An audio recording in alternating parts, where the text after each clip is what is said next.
জয়সুরিয়া চামিন্দাভাসদের বিপক্ষে বাংলাদেশ প্রথম জয়ের মুখ দেখে বগুড়ার এই শহীদ চান্দু স্টেডিয়ামে। ২০০৬ সালে সেই ইতিহাস গড়ার পর আর কোনো আন্তর্জাতিক ম্যাচ গড়ায়নি এই মাঠে। প্রায় ২ দশক পর বাংলাদেশ ক্রিকেট লিগের এই আসর তাই এ অঞ্চলের দর্শকদের কাছে বড় পাওয়া। গেল সোমবার নর্থ জোন ও ইস্ট জোনের ম্যাচ দিয়ে লিগ শুরু হয়। বৃহস্পতিবার মাঠে নামে ইস্ট জোন ও সেন্ট্রাল জোন। এই দুটি ম্যাচেই দর্শক উপস্থিতি চোখে পড়ার মতো। স্টেডিয়ামের প্রাণ ফেরায় দর্শকদের পাশাপাশি খুশি ক্রিকেটাররাও। বগুড়ার মানুষজন আমার কাছে মনে হয় যে ক্রিকেট প্রেমী, তারা সবসময় ক্রিকেটটা, কারণ কি এখানে খুব বেশি খেলা হয় না, যখন খেলা হয় তারা সবসময় এখানে খেলা দেখতে আসে। খুবই ভালো ফ্যাসিলিটিস, ইমপ্রুভমেন্টের জায়গা আছে।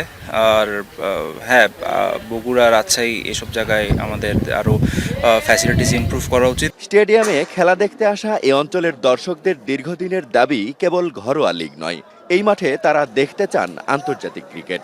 ঘরোয়া লিগগুলোও করে, এখান থেকে ভালো ভালো ক্রিকেটার উঠে আসবে এবং তারা বাংলাদেশের নাম বিশ্বব্যাপী ছড়াবে। বগুড়াতে যেন ইন্টারন্যাশনাল খেলা আগামীতে যেন হয়। একটা আমাদের দাবি, বগুড়াতে আন্তর্জাতিক আমাদের ম্যাচ চাই।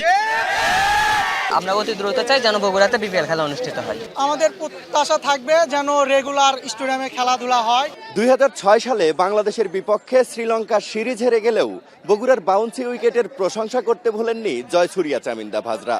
এই মাঠের সেই বৈশিষ্ট্য এখনো রয়েছে। এর আগের ম্যাচে নর্থ জোন ইস্ট জোনকে টার্গেট দিয়েছিল ৩৩৬ রানের। সুতরাং টাইগারদের জন্য পয়া এই ভেন্যুতে আন্তর্জাতিক ম্যাচ ফেরানোর দাবি সবার।